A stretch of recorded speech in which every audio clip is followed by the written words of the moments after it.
Hello, everybody. So, we are going to talk about dental stuff today.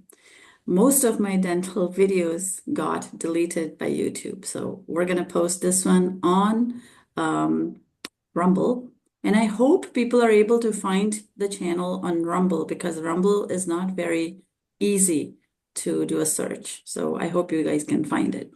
I wanted to talk a little bit about people's daily habits with regards to their teeth, how we have been indoctrinated over all our lives to deal with our mouth, our teeth, and so on.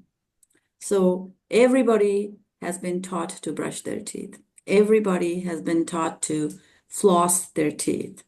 I don't know if you want to talk about your childhood habits. Everybody's been taught that, if you don't wash your mouth out, if you don't clean your mouth out, you will get cavities, or you will get dental decay, and so on. That is not the case. That is absolutely not the case. Bethany Price, the dentist, went into the Swiss villages and the kids never washed their mouths or brushed their teeth. They had green slime in their mouths, but perfect teeth, no cavities. So let's go around the room and talk a little bit about our dental habits from the time we were a child. Land, would you mind talking about your dental habits from the time you were a little person when your parents taught you to do certain things? What were you doing Sure. with your mouth? When when I was little, I followed exactly as much as I can remember what my parents told me to do, which include brushing. I think they might have said flossing. I don't remember that part very well. And I don't remember if they told me to rinse, but the important part was to brush. And I think that part of it was a fluoride containing toothpaste, but I'm not actually clear on that or not. So I would do that and just followed what they said and continued that for years.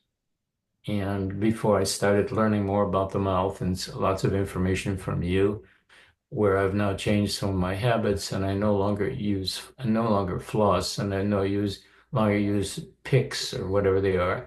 I do use some little, I guess they're picks of some sort. If I have food that gets caught in between my teeth, I use it to kind of pull the food that's stuck or that's in between the teeth out. And that's comforting. And I don't use any more to, massage or something. I do occasional oil pulling. Let's see, what else do I do? I do rinse my mouth after eating, Mhm. just, just to kind of flush around. Okay. And then I brush my teeth.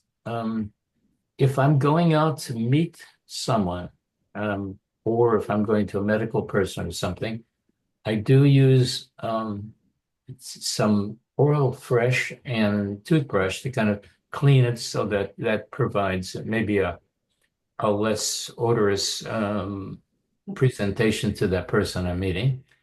Otherwise, I tend to brush my teeth once a day in the evening before I go to bed. And that's about it that I can remember right now. Excellent. Lata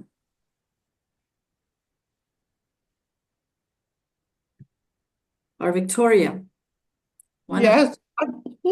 Lata. You got food in your mouth. Uh, Yeah. butter on white bread, not so good Mm, bread, and coffee. the best. Mm. You wonder what I do? Yeah, yeah. Growing up, what did you do? What were you taught by your Growing parents to up, do? didn't really floss. I can't remember that. But being a little older, I started using toothpicks made of wood. And oh, we had once a week in school, this lady comes with a fluoride, so we had fluoride rinse, and we hated it. Oh We my had to God. stand there for 2 minutes and before you could spit it out. Yeah, that was a very traumatic weekly experience. My daughter, when we went to the pediatrician, as I told you, the first thing the pediatrician said was, I'm going to give you fluoride tablets. Fluoride is one of the most toxic molecules known to mankind. It reduces your intelligence, just about everything bad you can imagine, displaces your iodine, makes you hypothyroid, and so on. and people have been pasting it on their teeth in the name of less cavities, which is a false claim. It does not reduce cavities. It makes your teeth brittle and they're more prone to cracking. And it also makes your teeth yellow so they can never turn white again. It's called fluorosis.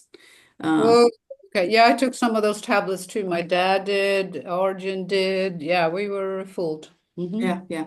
And it also destroys your marrow because the fluoride collects in your marrow bones, then you can't make blood anymore.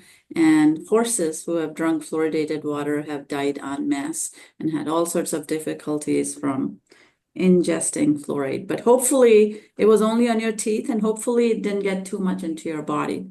But the systemic use of fluoride through our public water is just a homicide. In my opinion, it's a crime.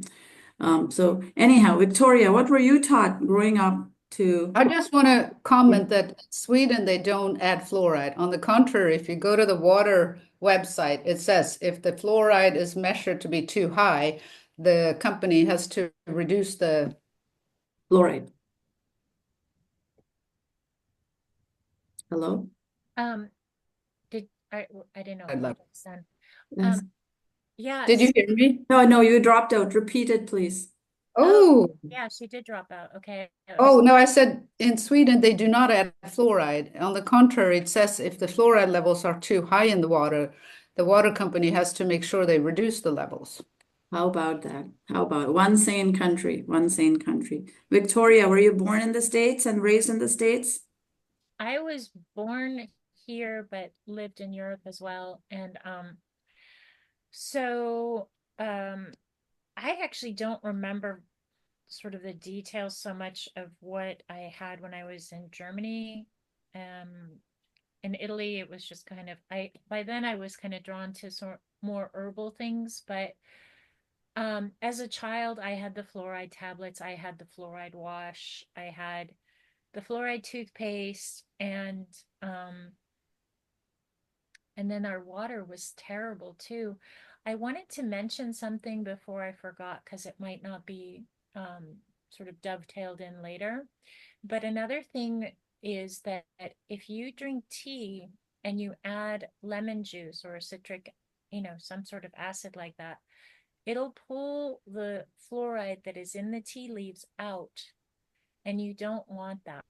Mm, mm. And it's interesting that we are sort of the iced tea nation, which, Oh, from the standpoint of the ice water, if it's made with good water, that's actually a really healthy thing, which I'm just sort of starting to look into. But pulling the fluoride out of the tea is not a good idea. And then I, had your standard amalgams and braces and fluoride treatments at the dentist, and you know, just uh, I never liked flossing, so I've never been a great flosser, but I've definitely gone through several spools in my life. And then I switched to some silk floss, which I only use if there's something, my teeth are very close together. mhm. So I do sometimes do it just to kind of get that, but the whole wrap around the root of your teeth, I don't think is a good idea. Okay. My growing up, I never went to a dentist in all my life until I came to the US and started getting these cards from dentists to come for a cleanup and was too lazy to do it, I guess. And at one time we had insurance, dental insurance, and I went once or twice and they made my gums bleed and I hated it. They were putting pointy things in my gums. And I never got cavities. I ate a lot of sugar cane, which is very rich in vitamin K. Sugar cane has sugar in it, of course, but when you chew it, it actually is wonderful because you're masticating, you're developing muscles in your mouth, and your teeth are very, very strong. So I've had very strong teeth. One cavity per child in the United States. And one of them was filled with amalgam, which I took out about 4 or 5 years ago when I did a hair analysis test. And I had mercury, and I didn't know where it was coming from until I realized my filling had come loose. So, um, Dental procedures, dental habits are probably one of the biggest cause of chronic disease in the world today. And we're completely innocently going on doing religiously what our dentists told us. Is there anyone else on the call that wants to speak? I would like to add some things just as other people are talking, makes me or allows me to remember. Sure. Um, One of the things that I did do, maybe I'm guessing 10, 12, 15 years ago, was had all the mercury containing fillings in my mouth removed. And they were replaced, if there were holes or whatever they're called, replaced with amalgam. And I also had what are called braces to align so-called, things in my mouth. And I also had my wisdom teeth, as they're called, pulled in the back of my mouth because I was told that my jaw was too small Mm-hmm. to allow for that to continue to grow. So I had all four of them pulled under the advice of the dentist. And it seemed logical to me at the time, but I never did any further research at that time Yeah, yeah, about yeah. This is what one of the the biggest cons of the century, which is dentists, when you're around 15, 20, and the wisdom teeth start coming out, tell you, oh, your mouth is too small, they're growing sideways. Guess what? Nature or God created teeth to sit under your teeth, come out straight for your jaw to expand just fine. This is like a $2,000, $4,000 racket for dentists, and they've just made fools out of people. And the worst part for me is my children, unbeknownst to me, got their wisdom teeth removed from dentists. And one minute you have 32 teeth, the next moment you have 28 teeth. So if the other teeth go, you're going down from 28 teeth. And that's what's happened to my Richard, who had his wisdom teeth removed when he was 20 something. Now he was at 28 teeth, and then two of the teeth, died, and now he's down to 26. Pretty soon you can't bite, you can't chew. And if you can't chew, you need chewing ability to live. It's horrible. It's horrible. It's a crime. It's a sin. Hi, everybody. Hi. Tell I'm us. back. I'm back for Hi. a few. I'm back for a few minutes before I leave for Marin. Hello I want to there. say how grateful I am for my teeth because I'm eating an artichoke, and you need teeth to be able to eat the leaves of the artichoke. So true. But I also want to say that my next door neighbor, when I was young, was a dentist, and before that, the dentist I had was absolutely one of the funniest, kindest dentists that I've ever known. But I don't remember any of the dentists after that.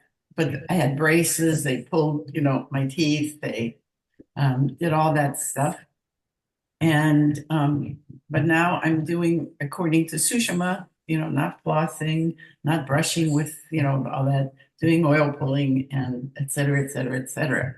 So I still have all my teeth that are left. Did they pull out your wisdom teeth, Sunshine? Oh, I'm only a half wit. I only had two wisdom teeth. Oh, thank. I Oh, didn't have four. okay.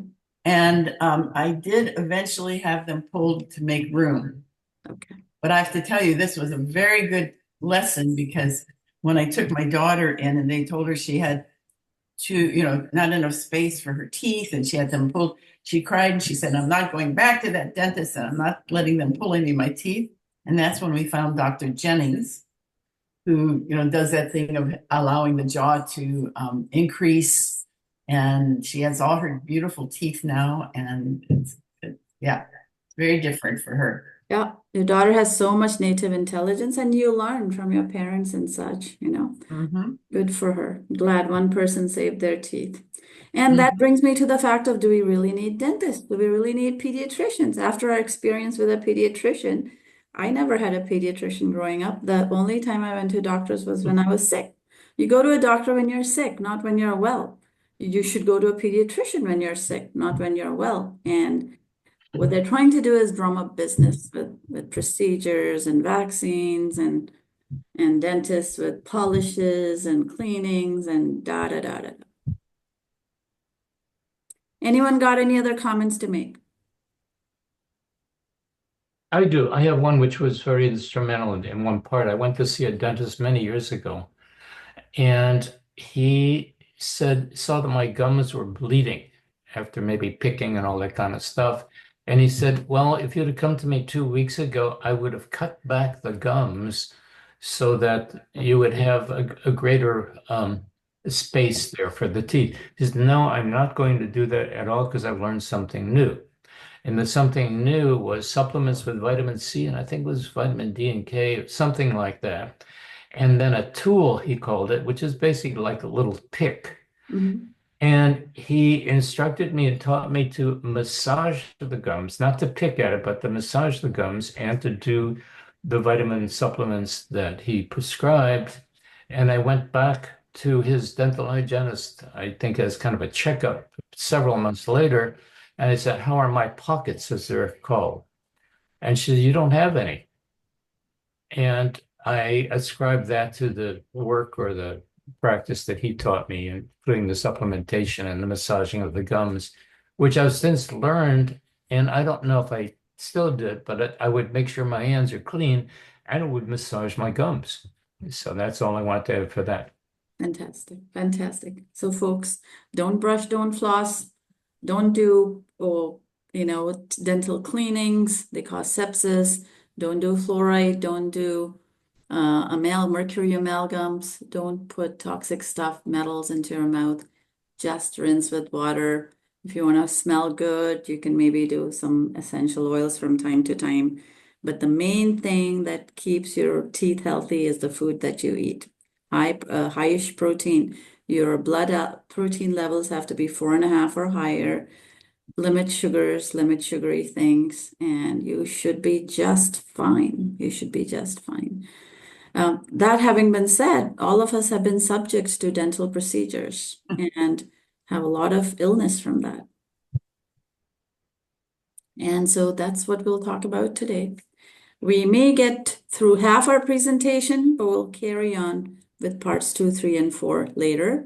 But this is to say, we are very, very sensitive to metals. Our bodies are like antenna.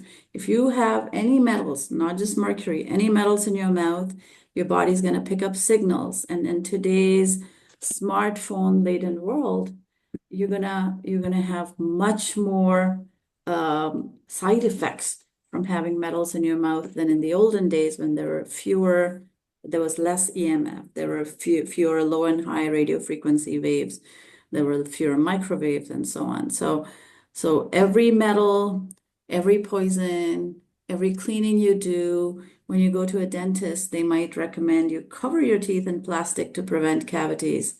That's going to have the opposite effect. You will have more cavities if you ensconce your teeth in plastic. I mean, there's all sorts of crazy ideas that have been floated by people to drum up business. May I ask, are you going to go into any of the explanation of how each tooth is connected to a different part of the body, influences a different part of the body? Yes, yes. And why not do it now? Okay. Yeah, your body is a set of electrical systems, where the wiring goes from one node to another.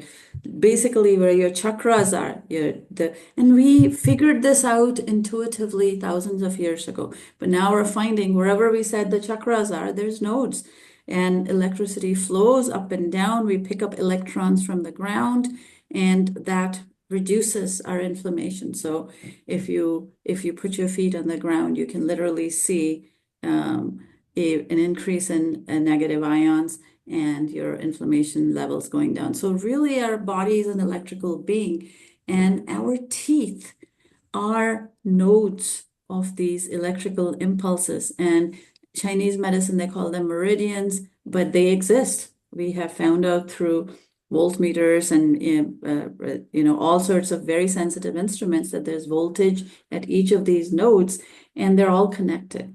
And you find that 96 or almost 99% of the women who have breast cancer have root canals. Who have malignant breast cancer have root canals. And so the root canal meridian is one of them connected to the breast, some to the kidneys. And so So what we do in our mouth has a deep effect on the electrical system of our body. If you have scar tissue, for that matter, what does scar tissue do? It bunches up your skin so that electrical impulses have a hard time traveling. You find people saying, ever since that accident when I got this scar, things have not been right with this part of my body, or blood supply doesn't flow, or lymph doesn't flow, and so on. So it's very important to think about these. Give yourself massages to dissolve the scar tissue. Take homeopathics like thiocyanamine immediately after an injury, or arnica and bellis to reduce the trauma of that injury so that electricity can flow. Electricity can flow in the right way through your body. You know, when you stretch in the morning, that's the piezoelectric effect. When a cat stretches, or my granddaughter, she gets up in the morning and she puts her hands up and her legs out and she deeply stretches. And that is the piezoelectric effect, where your smooth muscle fibers are rubbing against each other and creating electricity. That's waking you up, literally waking you up. Cats do that, humans do that, babies do that. Very important. And when you put metals in your mouth, whether it's braces, whether it's aluminum, whether it's mercury, whether it's titanium implants and zirconium and silicone, and all sorts of things, you are changing the electrical nature of your being. And the changes are felt away from your mouth. So the dentist will never take blame for the things that are happening in the rest of your body, but really that's where it all starts. They talk about not using metal utensils in some of the herbal teas and stuff. Yes. And that brings me to the question, why would you use metal utensils? I have not used metal utensils in like 15, 20 years. And part of it was, did something to me. But part of it is you putting metal in your mouth to eat food. We've not really done that over millennia. Use wooden spoons. Use wooden spoons, chopsticks, your fingers. Food tastes better when you eat it with your fingers and nobody's watching. What do you care? You're at your home eating food with your hands. Or use wooden implements that are not antennae in your mouth, or that change the taste of food, and so on. Wood is another really great option. And we also don't think about the fact that our glasses end up as antennae if you wear them. Oh gosh, I didn't even think of that. You're right. If you can get horn glasses, they're hard to get. There is a company called Tom Davis that will do custom ones, but you have to be careful because he does have titanium temples on some of them, and I accidentally got some secondhand but new that had titanium temples. But there's a couple different companies that are on eBay that have them sort of less expensive. They can be $1,200 or so if you buy them at a overpriced optical Good shop. to know that. I didn't even think of that. Of course, Yeah. they're going to act as antenna. Anyone who wears glasses is going to be much more subject to sensitivity from your cell phone or your cell phone towers, or if you have an implant in your body, or if you have a bullet in your body from the Second World War. Yeah, and I think that there's an interplay too between, you've got, if you still have your amalgams, you have points of contact. So you're creating like a little electrical field on your face with those metal. So yeah, totally. All right, so let's talk about dental cleaning. Why you should not get a dental cleaning. Let's talk a little bit about the kind of pathogens that are pretty harmless in your mouth, but that should not be in your bloodstream. There's a place for everything, and everything has a place. You want a microbiome, but not in places that are not meant for a microbiome. You want the right bacteria in the right place. There's a bacterium called Streptococcus mutans, and it resides pretty benignly in various places without causing disease, even in your throat where you have tonsils, because you have your immune system protecting you. All the way down your alimentary canal, you're surrounded by a massive set of lymph nodes that are constantly monitoring what comes in, what goes out, and keeping pathogenic substances at bay. But when you're doing dental cleaning and your doctor's poking your gums with stuff, with pointy needles, Lord knows how many other mouths they have been in, what's happening is the oral bacteria, which are part of the oral microbiome, get into your bloodstream. And when they get in, you find that many people, when they come back from there's a reason people hate going to the dentist because they feel sick afterwards. And they're wondering why they feel sick. Was it the stress? No, it was straight up sepsis. Stuff from their mouth went into their bloodstream without any protection. Streptococcus mutans inside your blood has the ability to take your blood monocytes, your peripheral blood monocytes, which are white blood cells, to dendritic cells, which exhibit the ability to flocculate. Adhesion means flocculate. And what happens as a result of the bacterium in your bloodstream is the monocytes collect around the bacterium and they want to clot that bacterium and they cause fibrous substances to happen in your bloodstream after a dental cleaning. And frequently, for people who are very susceptible, it can lead to blood clots. You get enough cleanings into your mouth and enough of these buggers into your mouth, you can have problems. And mutans is one of those bacteria. Then there is another bacterium called Porphyromonas gingivalis. This is a gingival microbe. And what it does is it degrades the extracellular matrix proteins, such as fibronectin, type 4 collagen, laminin. Where are these extracellular matrix proteins located? Can you guess where some of the matrix proteins in our body are located? Anyone? They're located in our joints, in places where bones meet, where you have tendons and ligaments in abundance. And what this is doing is it's dissolving those. And you get pains in your joint. You get infections in your joint. It dissolves valves in your heart and other places, which are proteinaceous matter. And these are diseases that will stay permanently because they have bypassed your immune system into your body. There's Aggregatibacter, Actinomycete comitans, and Fusobacterium nucleatum. This will inhibit the binding of chemotactic peptides to neutrophils. And so there's a lot of, then there's another bacterium which adheres to the extracellular matrix protein and dissolves it and forms antennae-like protrusions on the surface. And it does not permit the laying down of collagen in tissues which need collagen. So not only is dental cleaning a waste of your money, it's extraordinarily harmful. Each time you go, you're causing sepsis. It's like someone taking a pin and running it over your skin for the good of your body or your teeth for some higher purpose. And each time you're wounded, you're injured, stuff goes into your body that shouldn't be in your body. So never, never go for a dental cleaning. What is the antidote to a dental cleaning? Can anyone remember from previous discussions? Come on, you know it. Oil pulling. Oil pulling is one. Another one, to remove tartar and plaque.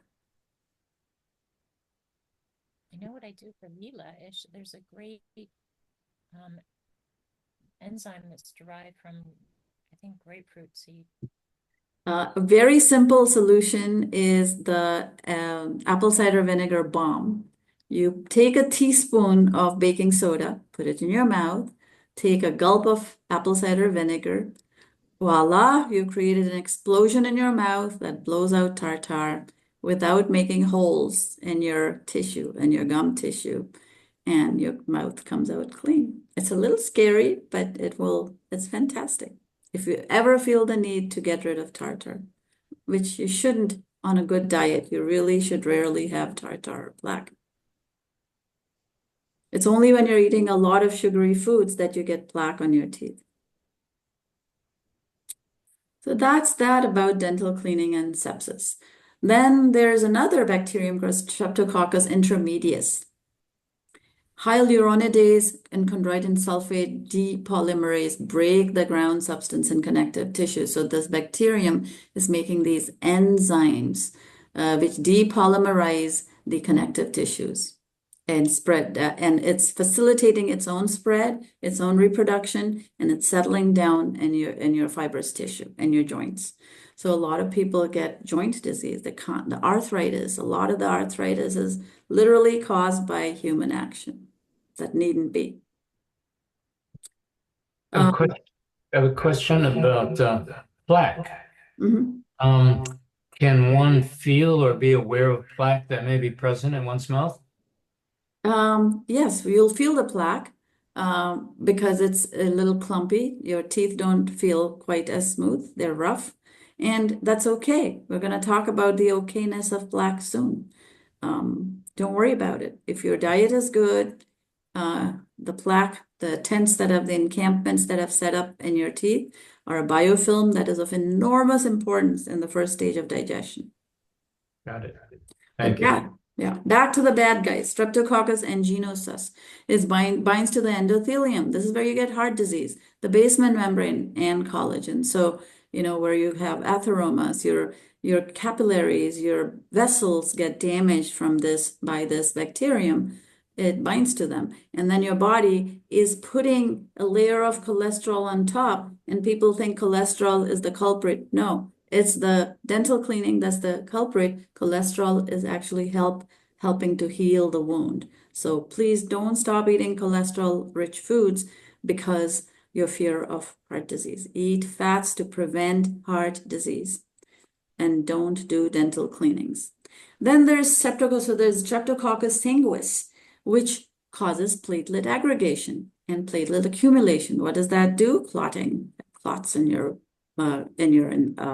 vessels. Porphyrimonas gingivalis. This has got porin-like activity of the outer membrane molecules, which are the fatty molecules on the outside sheath of your cells. And what it does is it takes away the electrical charge.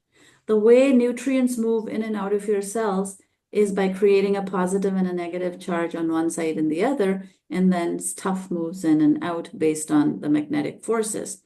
And what this bacterium does is it reduces or depolarizes the neutrophils, and it specifically depolarizes the neutrophils, which are your immune fighting cells. It immobilizes the polymorphonuclear leukocyte responses. So it basically takes your immune system down. You feel weak. You feel sick.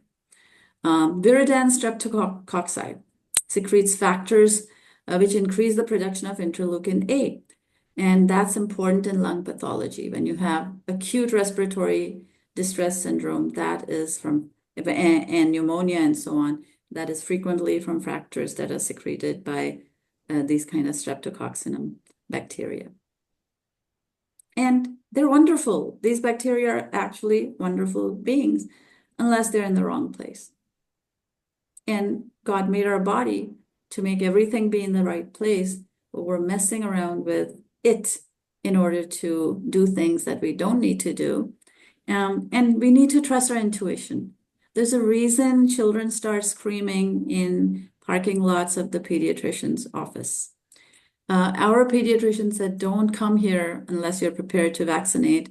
And he rattled off, if I could recall, diphtheria, pertussis, tetanus, pneumococcinum, meningococcal, COVID, flu, pneumonia. Did I say meningococcal? Rotavirus, third world disease vaccine. If you do that, you are going to invite trouble and death. If you go to a dentist when none is needed, you're inviting trouble and turmoil into your life. What does your dentist think about biofilms? With this pen, Have you ever had an experience of the dentist telling you, oh my God, you've got plaque in your mouth? Any stories to tell anybody? No stories. But they will tell you you have biofilms, you're heavy with plaque, yuck, ugh. Let my hygienist clean your teeth for $80 so that I can charge the insurance company. And the spin is that plaque is bad for you. No, plaque is not bad for you. What they're telling you is in order to properly remove the bacteria from your pockets and prevent these infections, you need to find out if these bacteria are present. And if you have an infection, it'll get under your gum, then you'll have gum disease. And even the best antimicrobial will not cure it. And you must see a dentist who is trained to deal with this stuff and deal with the hidden infections. Folks, I'm here to tell you these are not infections. These are symbiotic colonies of bacteria residing in your mouth. And the ones you invite in by virtue of your diet. If you are eating a relatively good fat diet with lots of AD-canine in them, you're drinking cod liver oil, eating liver, drinking raw milk, eating yogurt and ferments, the stuff, the bugs in your mouth are beautiful. The films are beautiful. They're good for you. Whereas the dentist is going to scare the living daylights out of you. And I'm afraid that's what they did to my children. You have to remember to educate your children because you're doing all the right things and your kids are going off to dentists and being indoctrinated and doing the opposite. So before that rebellion can happen, we need to educate our children, our grandchildren, all the youngsters. Don't be afraid of getting your face slapped in the streets. What's the worst people can do? They can say you're a cuckoo, but you're planting a seed. You're planting a seed. More honest if the dentist is, it would be more honest, the dentist would say, not that you're flat, but I need to pay off my college debt. Yes, exactly. Exactly what they do and want to do. And I'm finding in third world, in India, there is a surge of dentists. Everyone and their mother is becoming a dentist. There's cosmetic dentistry. They're putting dental gum surgery, doing dental gum surgery, putting back flaps of gum, and it is insane. They're putting in all sorts of, they're giving root canals on first baby teeth to children. My grandson has a cavity in some molar, and the doctor said, "Oh, we may need to do a root canal." And my daughter was, of course, stressed out, and I had to allay her fears. But it's terrible. It scares the living daylights out of people and their moms, and they do things that are very inadvisable. And to get heavy metals into your brain when you're 5 and 6 is to invite severe mental disease. In the old days, we breathed in stuff from the coal factories, the steel factories, the manufacturing plants. That went away, and then they started putting it directly into our mouths. So never believe the dentist when they say they want to clean your tooth for these reasons, because bacterial biofilms are actually good. Our mouth has 6 billion bacteria on any given day, 700 different species, 9 different phyla, and they are stackable 6 to 10 stories deep in 2-day-old biofilm. So you don't brush your teeth for 2 days. You got 6 to 10 deep biofilms on your teeth. And these are simply bacteria that are sitting on your teeth. As you munch down on food, they're grabbing some of your food. And in return, a lot of them make enzymes that are highly digestive. And so if you chew your food well in your saliva, not only are you secreting salivary enzymes, your bacterial biofilms are making enzymes that'll amylases, proteases, lipases that help you digest food. When you brush your teeth, the biofilm's gone.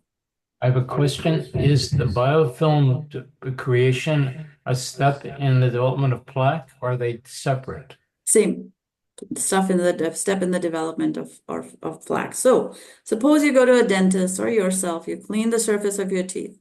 On the leftmost side, you'll see clean teeth. Then, when you're asleep at night and during the day when you're resting, a film coating appears on your teeth by the bacteria. They make a little tent for themselves. Then, under the tent, the bacteria multiply and bind to each other. Single bacteria bind together into colonies and multiply under their tents where it's safe for them to multiply. Then they continue to grow and the biofilm kind of expands. And when you run your tongue over your teeth, you can feel some stuff. That's phase 4. And then there's a mature biofilm that has all these bacteria that's kind of popping out. And then you brush your teeth again because you don't like that feeling. And on and on the cycle goes. Sometimes they get between the cracks in your teeth. And that's not such a bad thing because when they get in the cracks between your teeth, food will not get into the cracks. So if you floss too much, you're going to have spaces between your teeth. Ancient man did not have spaces in between his teeth because he had biofilms, he had plaque. And that plaque actually prevented stuff from going between the teeth and creating cavities or sitting there idle for days together. Think about that. The more you do, the worse it is, and the less you do, the healthier your teeth are. God didn't make a floss tree, did he? He did not. God most definitely did not make glade or glide floss. And so you have these children in Swiss colonies at the beginning of the rise of modern civilizations who had never eaten, commercial food or condensed milk. They had slime in their mouth, green slime.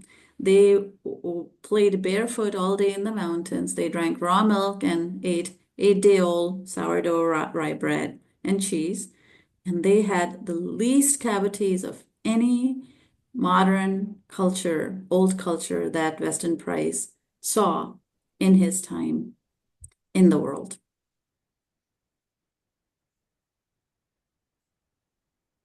When you have halitosis, when you have bad smells coming from your mouth, that's because of your bowels, not your mouth. Brushing your teeth is not going to take bad smells away. Having a good bowel movement is going to make your mouth smell fresh and good. So if you have bad breath, fix your gut, not your teeth. All righty.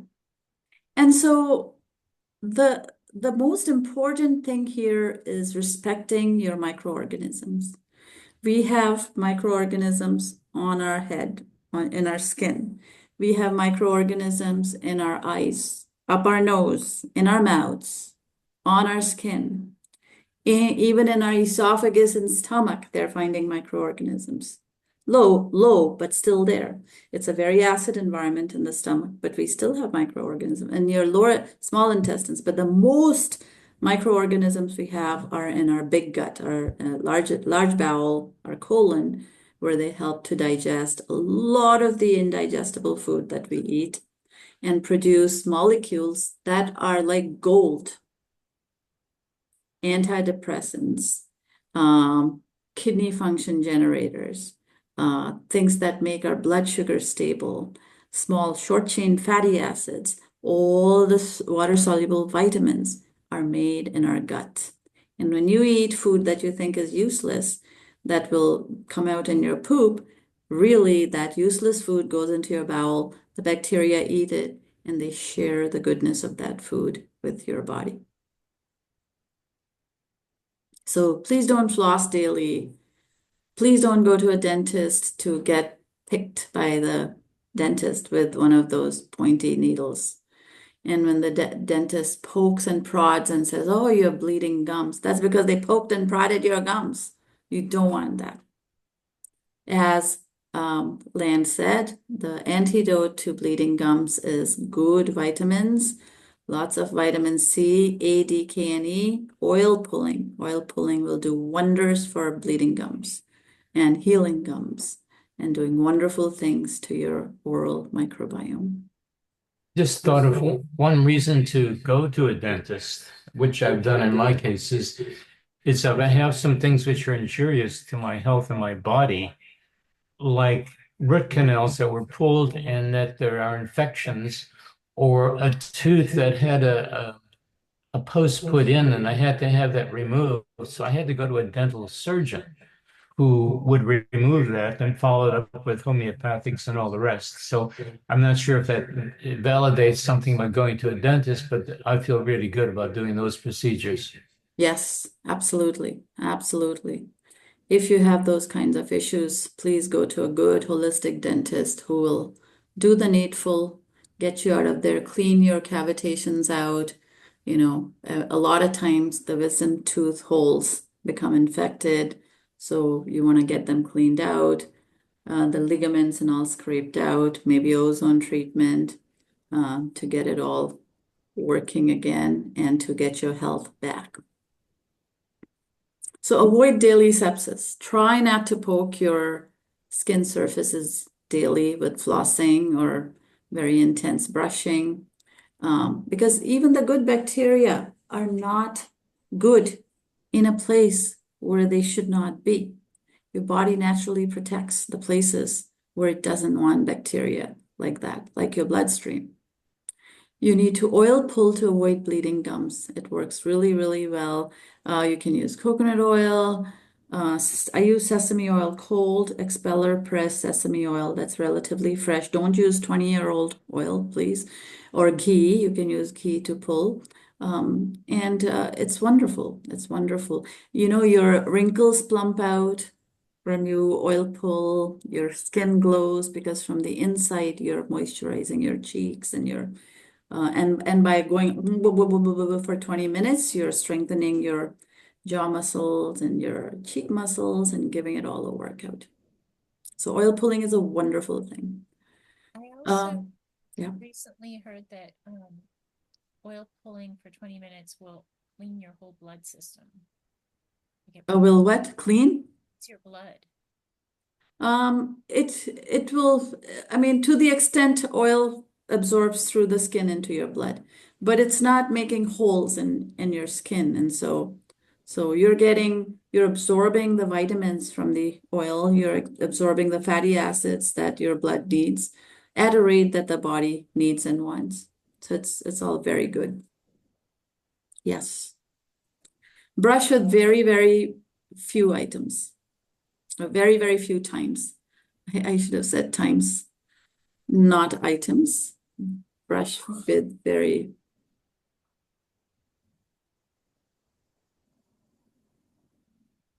Sorry, guys, I'm in San Francisco. There are sirens going every minute, and it's a miracle they didn't happen until now. Okay. Oh, very, very few times is what I meant to say. And brush, you don't have to brush diligently every day. Feel your teeth, feel how they feel, and brush when you need to. Brush when you say wait, or you can rinse your mouth out when you wake up, but you don't have to brush. If you don't smell, if your teeth are very clean, if you feel good, don't brush. Like Land said, you can go brush your teeth when you're going to meet someone and want to smell good and not, mouthy.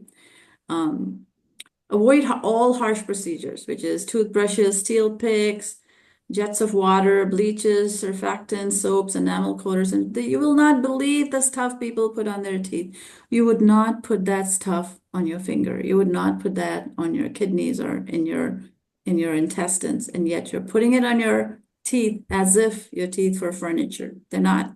They are an organ in your body, susceptible to the same poisonous influences as the other parts of your body.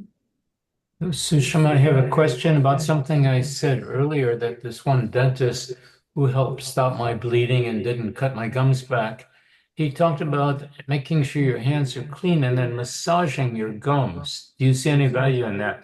Absolutely. Massaging gums is a wonderful, wonderful thing because you're increasing blood supply there, you're nourishing your gum skin, and what could be better than that? Same as a massage for your body. So please, by all means, massage your gums if they are receded. I know someone who got gum surgery, got flaps added and all that, only to have it happen again. It's not the gums, it's the diet. And so if you massage your gums, if you do oil pulling, if you increase the amount of minerals and nutrients in your food, you will have good gums. I asked a holistic dentist recently if they'd found a good toothbrush. You would think that that would be kind of a basic thing. And I bought some that were made with I think they were horsehair. Mhm. And unfortunately I ended up with a mouthful of horsehair. They just weren't, it was gross. But so I returned those. But if anyone has any thoughts on that, there is like I don't like electric toothbrushes. However, I sometimes use the one from Dale Aubrey, which is battery operated sonic, and it is the most gentle sonic, and it seems to help with the areas that are a little trickier. But then I have mixed feelings about the fact that it's like an energetic thing that beyond just, naturally with a little brush. But along the lines of massaging your uh, teeth with your fingers, just if you're in that in between state using your tongue, like your tongue is like a natural tooth cleaner. It's got all those little bumps on it, right? Absolutely, absolutely. And I'm going to recommend a little experiment. Go home, or you're already home, sorry. Don't brush for a week and see what happens. Because that'll give you an idea of what your diet is and what it needs to be. If you're getting a whole bunch of plaque within the week, something is wrong with your diet.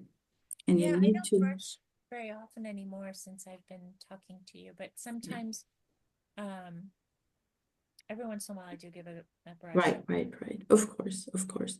But so occasionally you can brush your teeth, occasionally you can oil pull, occasionally you can do the balm, the apple cider vinegar, baking soda balm, and but never go to a dentist for these things, because what the dentist is in the business of doing is drumming up business for themselves. So their hygienists need to be paid. So dental cleanings are mandatory for that. They need to be paid. So they're gonna see cavities where there are none, where cavities typically will heal over with little pock marks on your teeth. They'll propose root canals and expensive things that are good for the dentist and Yeah. their mortgage, but not for you. Another advantage of the balm that I've used is for cleaning out drains that don't plug up. There you go, an apple cider vinegar soda bicarb balm. That's a great idea. And then there's this thing, there's this myth, this fairy tale, this story that fluoride in your toothpaste and your water is somehow going to prevent cavities. No, it does not. They looked at areas that were fluoridated, partially fluoridated, and non-fluoridated in children of ages ranging from 5 years to 17 years. And they looked for decayed, missing, filled, permanent teeth per child, and they found no difference between the fluoridated, the partially fluoridated, and the unfluoridated counties. Um, This was published by Yamunianis J. in the National Institute of Dental Research study, which shows no relationship whatsoever between fluoridation and tooth decay, published in the American Laboratory, published in May of 1989. And yet, we have practically every county in the US still using fluoride after we know it causes mental retardation in kids, it causes hypothyroidism, it causes all sorts of diseases. We're still poisoning our population with fluoride. If you have not heard it already, was it Idaho or was it Utah? Sorry, Utah. Utah just banned fluoride in their water. Woohoo! Have First, you heard the action though of the governor? no, what happened? He vetoed the passage of it. And so now they're going back to the legislative bodies to see if they can override his veto. Holy moly. Okay, I didn't know that. I thought they passed it. Goes to show you how strong the poison lobby is. if you want to have white teeth, strawberries are a natural tooth whitener. And then so what I found, if you get strawberries from a larger grower, the leaves are really tough. But if you get them from like a small farm that does good farming practices, the leaves are very tender. And if you eat the leaves with the strawberries, it balances out the sugar. So if you're concerned about sugar, or you're diabetic, that's a good thing to keep in mind. That's I don't know how fantastic. diabetes works, but I would think that would be helpful. Good to know. Good to know. It's awesome. All right, so now we have put the fluoride bugaboo to rest. But yet, Alcoa Chemicals, who is Alcoa Aluminum Company of America, fluoride is one of their waste products, and they started fluoride was used as an insecticide, as a rat poison, and then they started putting out ads. This is a real ad. Fluoridate your water with confidence with high purity Alcoa sodium fluoride. The very same thing that was used as a rat poison to exterminate insects was being merrily added to our drinking water and continues to be to date. They're going to pay off mayors and governors big time to keep fluoride in the water. Big time.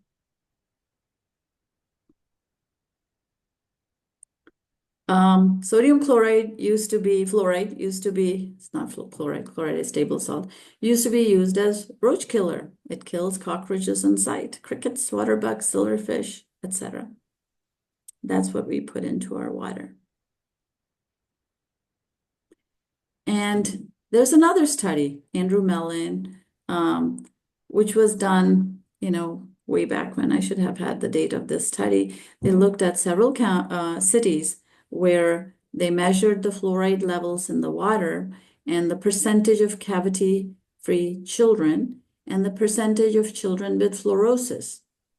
So on the left, you will see that the fluoride levels in Pueblo, Colorado are 0.6, all the way to Colorado Springs, where it's 2.5 parts per million. At 2.5 parts per million, you find that the number of cavity-free children is 41%, but the percentage with fluorosis, which is these nasty yellow teeth that look really, really ugly, is 67%. So kids in Colorado Springs have fluorosis, and the fluorosis level just goes up.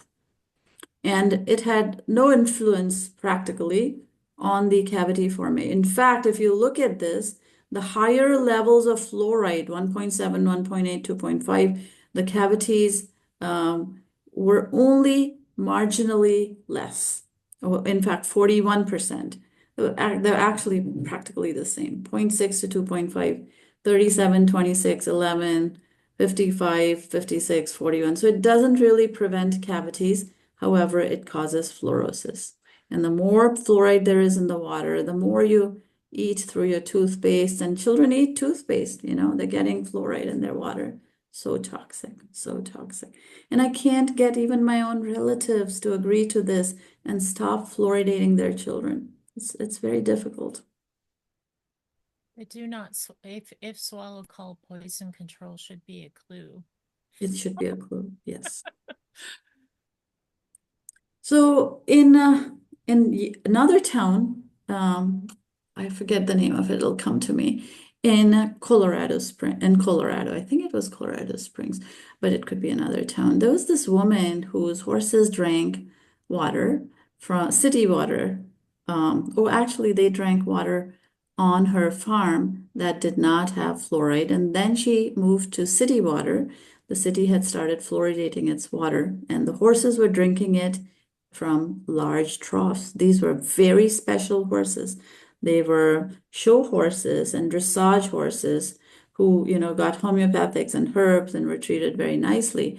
And when she started fluoridating feeding them fluoridated water, she saw miscarriages in mares, birth defects, constant milk production. So even in mares who were never bred, constant lactation, constant uterine infections, lack of heat cycles, small foals, so premature weight babies, fused ribs, which made breathing very difficult, chronic colic and cramping and intestinal Cushing's disease, which is metabolic syndrome in animals, thyroid problems, diabetes, laminitis, which is the foot infections and deformities, skeletal deformities, dental fluorosis, their teeth turned horrible, fluorosed, immune system disorder, mottling and hardening of the teeth, thinness, they got very emaciated, too much sweating, tendons and ligaments hardened. Instead of being flexible, they became hardened and they ripped, they snapped.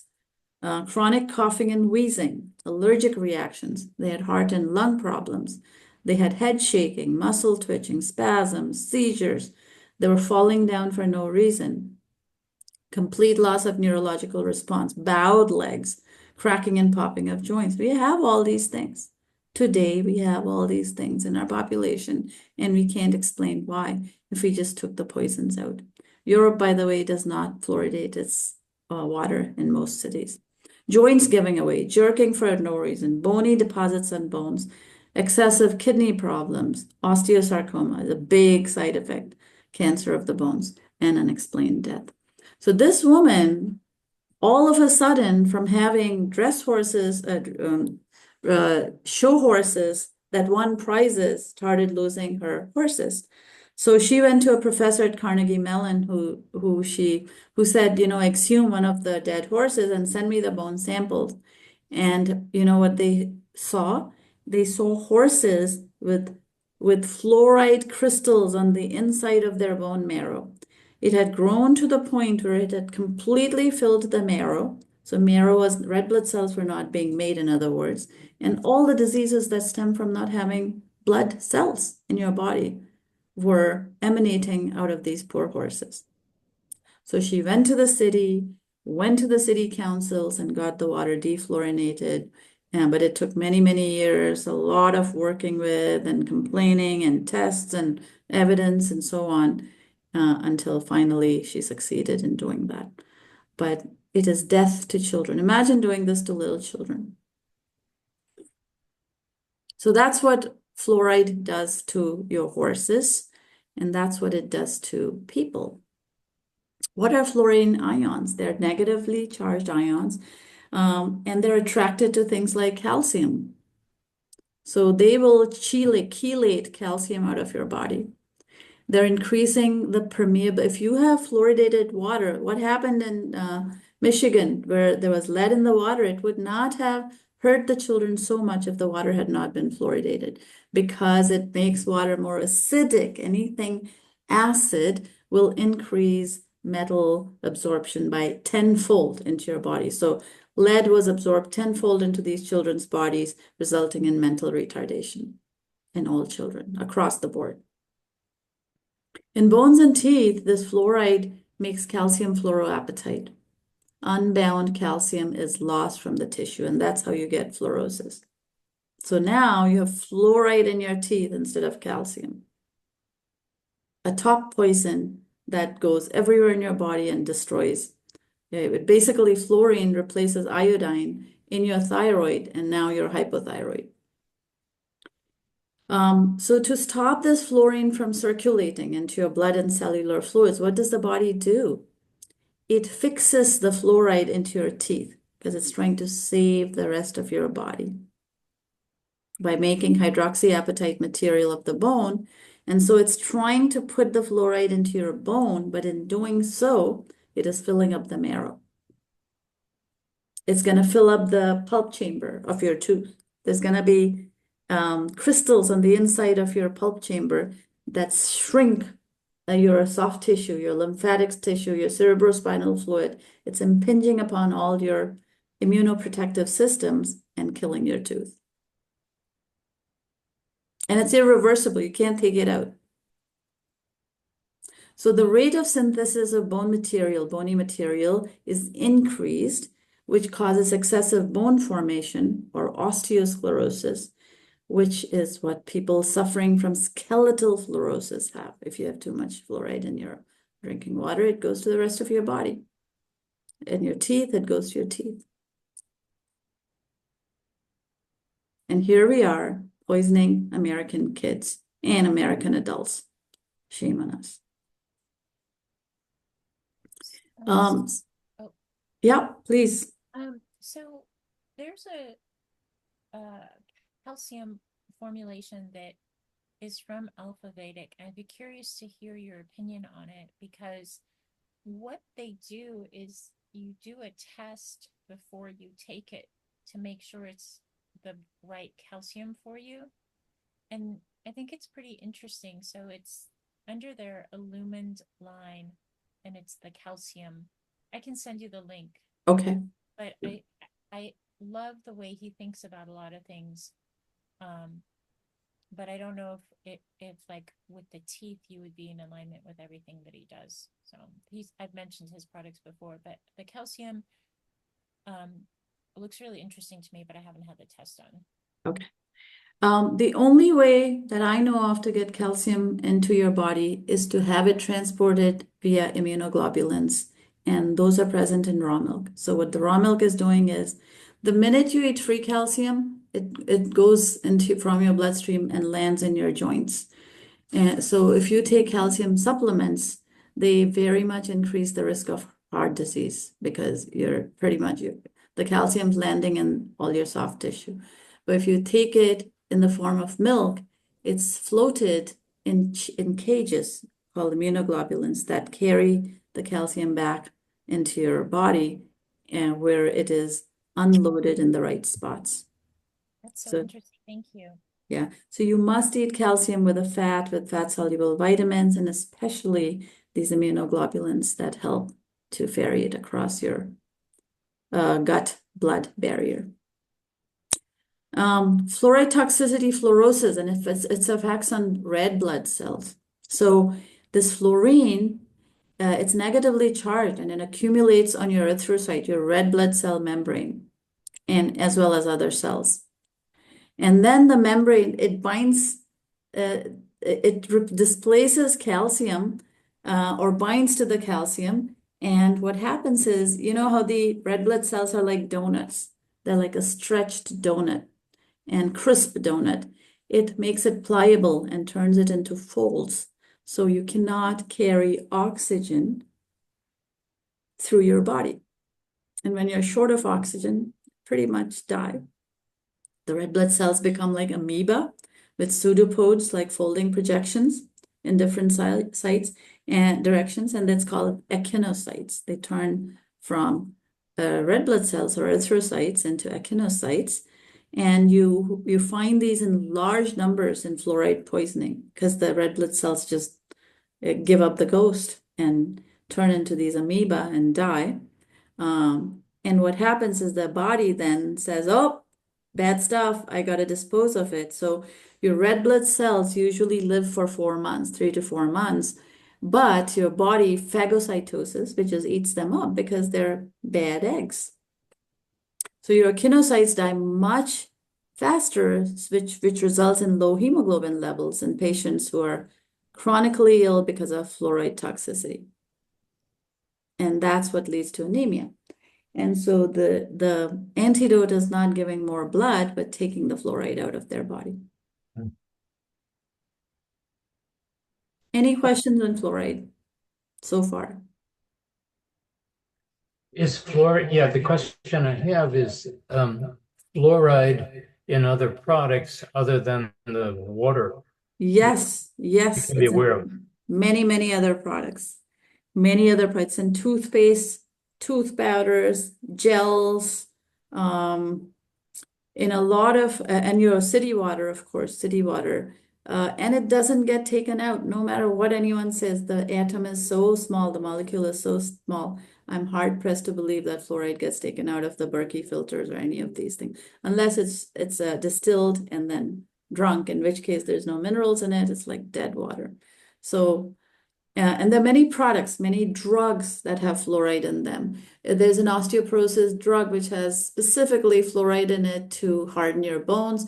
All it does is crack your bones, makes them brittle, makes them crack, gives you anemia, and you fracture your bone and then you fall down. Then they say, oh, she fell down and fractured her bone. But in fact, she fractured her bone and then fell down. So a lot of your drugs have fluoride in them as well. Mm. PET scans The irradiated glucose is fluoridated glucose. A lot of chemotherapeutic agents have fluoride in them. It's everywhere and placed unnaturally into your body. How do you know when you have fluoride poisoning? On the gastrointestinal mucosa, you get acute pain, diarrhea, constipation, blood in stools, bloated feeling, tenderness in stomach. You feel nauseous, sores in your mouth, apathy. The very good remedy for that is borax, but the main remedy is obstacle to cure. There is this concept in homeopathy called, in every medicine, there should be really, called the obstacle to cure, which is that homeopathy will make it better temporarily, but it will never cure the problem unless the obstacle to the cure is removed, which in this case is fluoride.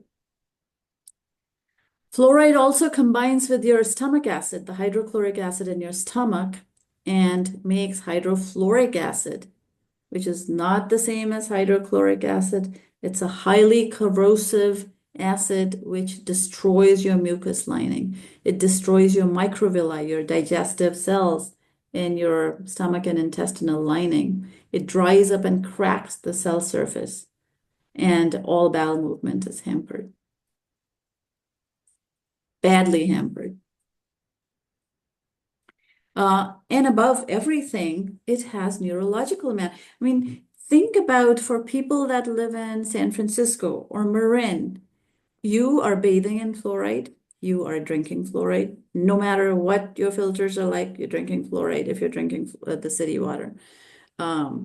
Neurological manifestations. I've seen people who go to a different area, drink well water, and their numbness, tingling, all that stuff goes away. I mean, if you put this stuff into your body and you're sensitive, bad things are going to happen.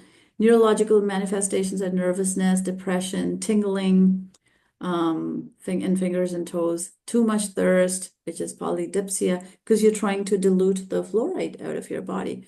A tendency to urinate. So it sounds like diabetes, but it's really fluoride poisoning.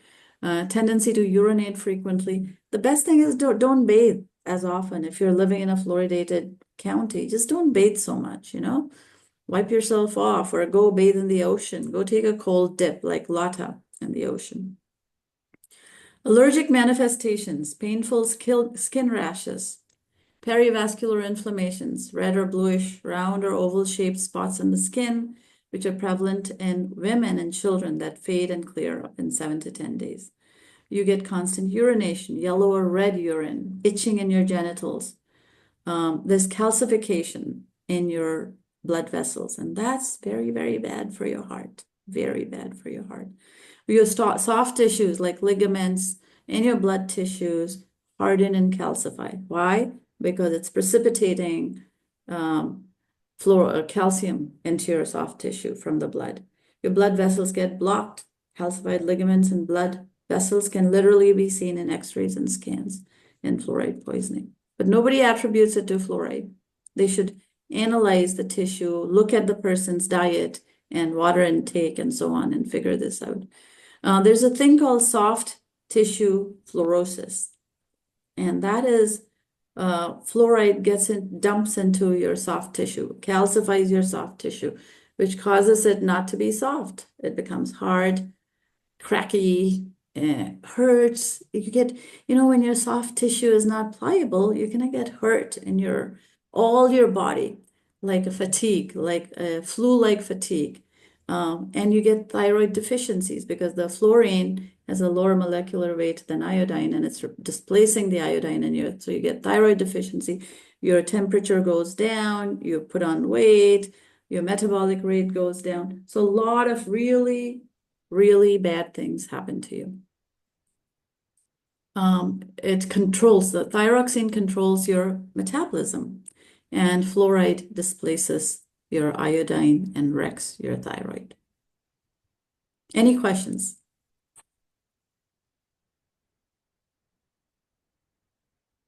I have a question. You mentioned the Berkey processing unit or filter, which I use.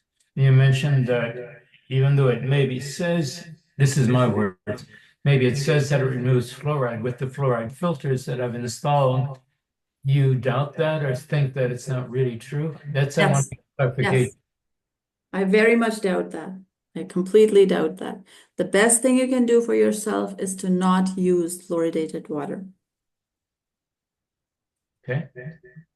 Alrighty. Parathyroid gland. Underneath your thyroid, there's this gland called the parathyroid that regulates your calcium distribution and phosphorus in the body. And it's very sensitive to excessive amounts of fluoride in your body. Very, very sensitive. And so there's a very close relationship between skeletal fluorosis and hyperparathyroidism. It affects the pituitary and then your gland, behind your eyes, pineal, which regulates your sleep, and everything else pretty much. The pituitary controls growth rate by regulating your thyroid hormones and all your other hormones. So it's your master hormone regulator, which fluoride wrecks and knocks down.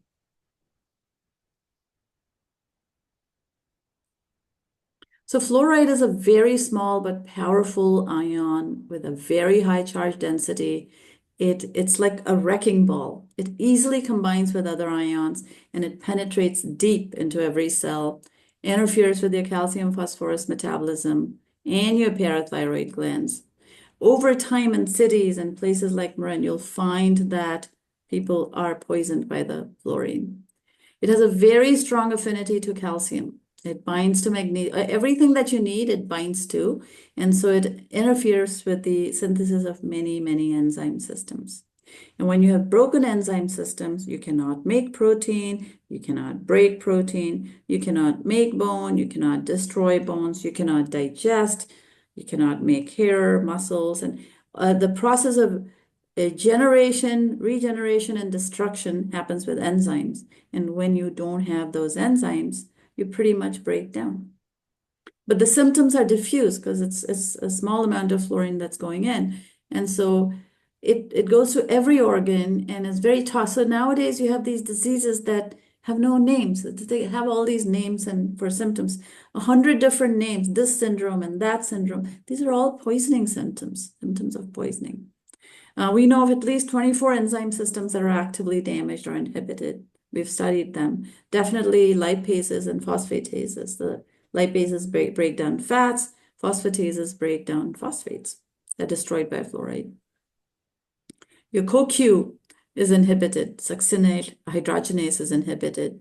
Your energy and electron transport chain is disrupted, causing muscular weakness and muscle wasting. Sort of like when you take statins, it inhibits your CoQ10 system, and pretty soon you're shuffling instead of walking. Muscles get weak. Your heart is a muscle. Eventually, you get heart failure. Salivary glands have enzymes in them that help you digest food, but when they are exposed to just 3.8 parts per million of fluoride, which is the fluoridation in many cities, Marin, it's 0.7 parts per million. And it's cumulative. So when you're exposed to this kind of fluoride, your salivary enzymes break down. You can't digest. Blood enzymes or cholinesterases break down by 61%, even at 0.95, which is Marin rates of fluoridation, parts per million.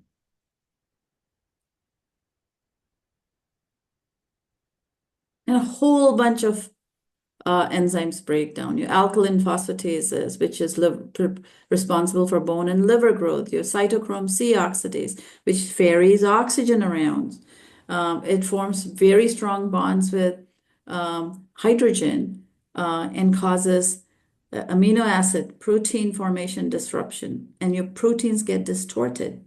You get allergies when your proteins are distorted because your body doesn't recognize these proteins and it's triggering autoinflammatory reactions to get rid of these proteins ahead of time, ahead of their scheduled apoptosis or death. Your body's always destroying proteins and regenerating proteins, but it happens at a faster rate. So there's more on the line. There's more damage at all times. And young children are the most at risk. Fluoride tablets, I should take this to the pediatrician who asked us to take fluoride. Fluoride tablets cause gastric hemorrhages. There's a case of a 9-year-old boy who sustained such large damage that he required the removal of large parts of his stomach. I don't know what the parents were thinking. If a little is good, a lot is a lot more good. A lot of damage. So Shema, I have a question which is general, but for which I think I know part of the answer, but I want your input. There's a lot of data you've been sharing with us that I'm assuming or guessing has been researched. Yes, the links are underneath. The links are underneath the data. And yet I hear or continually the so-called advantages of the people who believe in fluoride as a positive thing to our society. And I want to know, I guess for my own self, why is that belief so strongly held and denial of other aspects rejected? Why are the vaccine beliefs so strongly held? Because someone is making a lot of money off of this. There's a whole industry that sells fluoridated products, fluoridated drugs, fluoridated toothpaste. There are entire counties that are getting the waste products from Alcoa, which would be considered hazardous waste if they had to dispose of them. Instead, they're putting it into our water supply. Talk about evil machinations of money-grubbing individuals, I guess. And so now it's become taboo even to talk about fluoride as a poison. It's become taboo to, if you talk about fluoride being a poison, you're deemed to be a cuckoo, woo-woo, crunchy person that believes in chemtrails and in UFOs and all these other things. Chemtrails do exist, and they're probably UFOs. If there are other planets that are manned by folks like us or other beings. But people don't have an open mind. There's a lot of money involved. And so therefore, and there's something called inertia. So if I'm a parent and I've given my child fluoride all these years, it's very difficult for me to acknowledge that I was helping to kill my child. It takes a parent of some conscience to acknowledge, hey, I did something bad to my child. I'm going to come clean and I'm going to make sure my grandchildren don't suffer from this. Very few people do that. I find that amongst my girls' friends who just take a position and they will not. I mean, their children are literally dying before their eyes from all these vaccine and fluoridation and fluoride tablets. They can see it, and yet the physician tells them, the pediatrician tells them, oh no, that's not from this. Give them more of this. It's like someone's telling you it's raining and storming outside. When you look out, it's sunny and beautiful, but you believe you're a doctor because you're so damn brainwashed. Brainwashed. Mm-hmm. You guys are not brainwashed. You're the only people I know who didn't get the jabs. Most people are brainwashed or pushed or don't have a spine. All righty. This Thank guy. you. Yep. You wanted to say something, Land? No, I said thank you. Okay. This guy called Chester W. Douglas, DMD, PhD, a dentist and a doctorate. He is the professor and chair of the Department of Oral Health and Epidemiology in the Harvard School of Medicine. He's a professor of epidemiology in the Harvard School of Public Health, as director, or was, director of Harvard University Oral Epidemiology Doctorate Training Program.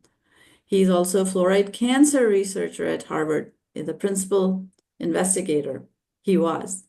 And he did an NIH study relating to water fluoridation and topical fluoride use in the occurrence of osteosarcoma, which is bone cancers. Okay, so this guy is an employee of Colgate Toothpaste Company. They pay him to shill fluoride. He's a leading advocate of fluoride, and his grad student did research on the occurrence of osteosarcoma in children exposed to fluoride and reported that it produced 4 times or 8 times the cancer. And he just wrote over that to say it produces no cancer and is very helpful. And he's Colgate's leading advocate of fluoride. Mm-hmm. Douglas donated $1 million to Harvard in 2001, brought in over $5 million in NIH research funding to Harvard between 92 and 2004, and helped create the dental school. Do you get how incestuous the system of poisoning and money making is? Yeah. And he did the report that concluded there was no significant correlation between fluoride and osteosarcoma, a type of bone cancer. And his own grad student had research findings, which he suppressed, okay, on the link between fluoride and bone cancer in boys in reporting to the NRC and NIH.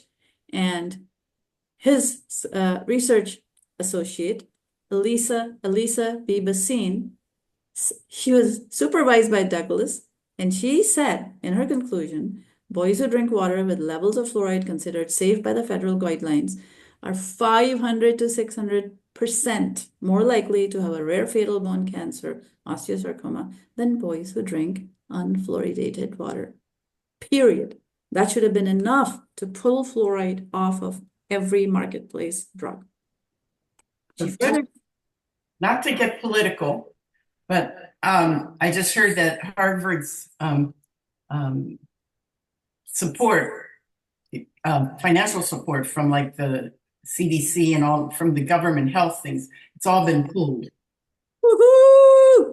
So yeah, so Harvard, I read that Harvard needed to borrow $750 million because suddenly, all these schools that mandated the vaccines and everything else are getting their funding cut. Our tax dollars Our are tax being dollars. used, yeah, to fund these sham studies that are killing our children and our adults. Thank you, Sunshine. Thank you. Be political where your life and health is concerned. If we're not political, our future generations will be exterminated. Basine further said the risk is highest for boys who drink more highly fluoridated water between the ages of 6 and 8. Young boys are playing all the time, drinking gallons and gallons of liquids. I'm so grateful my grandson is in Goa where they drink well water. He's a water drinker. It's hot, it's humid, they're drinking, a time at which children undergo a major growth spurt. By the time they were 20, these boys got bone cancer 400 to 500% more than other boys with the lowest consumption. This study also confirms studies by the National Institutes of Health and New Jersey Health Department that found increased rates of bone cancer in boys who drink fluoridated tap water. This is not even talking to mental retardation, folks. This is just regular disease. Basine and Douglas started with the same raw data, but came to different conclusions because one was an industry shill and one was a proper researcher. Shame on Dr. Chester Douglas. So my thinking is, if you want to have a discussion on fluoridation and dental tough ingredients, let's do it now, and then we will reserve the next parts on dental health for the next part, section 2. Did anyone have any comments? And did you want to share them on either fluoridation or dental procedures you've had or dental chemicals and so on? Or I will switch off the recording. I have a silly question. Please. What do I do with all the toothbrushes I got, through the years when I had my teeth cleaned? I have all these toothbrushes and I don't use them. What are some good uses of toothbrushes? Okay, I use it to clean drains, the edges of drains. That's one use. You can make a sculpture out of them. You can scrub small, hard to reach places. Any other ideas, guys? They're good for dusting things that have fine incised details. There you go. There you go. And then clean just as a cleaning thing for your kitchen, your bathroom, whatever. I wanted to mention, and I think some of us have talked about Russell Blaylock's work before.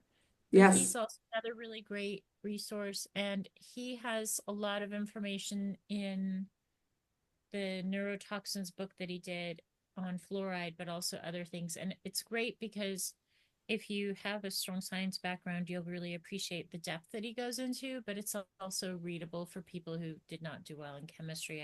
I'm not thinking of anyone I know really well when I'm saying no.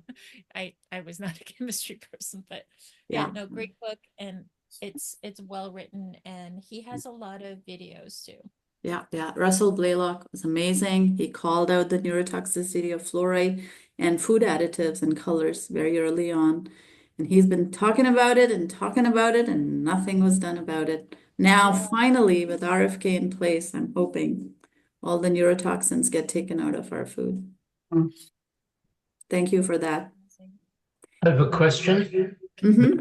Didn't cover today, but hopefully in future times, the myth or the I guess the thought of straightening teeth or putting them in a certain pattern that corresponds to, I don't know, some attitude of how teeth are supposed to be. Teeth come out crooked when the mother is deprived of appropriate nutrients in childhood and when she's carrying the fetus. And we're going to talk about Pottinger's cats, folks, next time. Okay. I keep urging my family members to read this tiny book, and they will absolutely not read it. So I'm going to do a video on Pottinger's cats, and we'll talk about the cats that got raw meat, raw milk, and cod liver oil, and the cats that did not get that, and the conditions of the baby's teeth, skeletal structure, skeletal deformities, jaw structure, skull structure, fur quality, etc. in our next talk. And you will memorize it and you will tell it to anyone who will listen. And they may slap you, but hopefully something about the cats will register in their real life. And I wanted to tell you a story, which is our dog Travis, who was on raw food until 3 years ago. I was feeding him every day. And then I got busy with my family emergency and I left it to others to feed him. And he was getting vegetables that were cooked, but also meat that was cooked. And over the last 2.5 years, his health greatly deteriorated. His fur got mangy. He was scratching everything on his skin. And I finally urged and begged Richard to please not cook the meat, give him cod liver oil. And literally within the day, he became from a slow, old, decrepit dog into a frisky dog, runs like the wind. His mangy fur is gone. His eyes have a spark.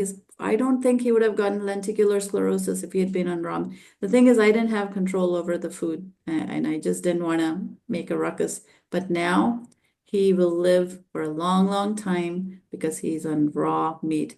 So even though meat that's cooked and meat that's raw looks the same, smells the same, tastes the same, there's a vast difference between raw food and cooked foods. And we'll talk about that. And even in getting poisons out of our system, folks, raw food rocks. Fermented food rocks. And we'll talk about that next time. Great. Anything else? What are your thoughts on hydroxypeptide that instead of fluoride, that helps in avoiding cavities and remineralization of tooth? If it's fluorohydroxyapatite, it's a poison, which is going to give you fluorosis, not remineralize cavities. So what I would recommend to remineralize is number one, cod liver oil. Number two, raw milk, raw butter. So fats with active fat soluble vitamins and clay, Redmond clay. Put it in water, dissolve it and rinse your mouth out with colloidal clay to give your saliva the minerals to lay on the teeth. But make sure the hydroxyapatite does not contain fluoride. Okay, thank you. Any other questions? No questions? Thank you, guys. And I am going to stop recording. How do I stop recording? Here is where I stop recording.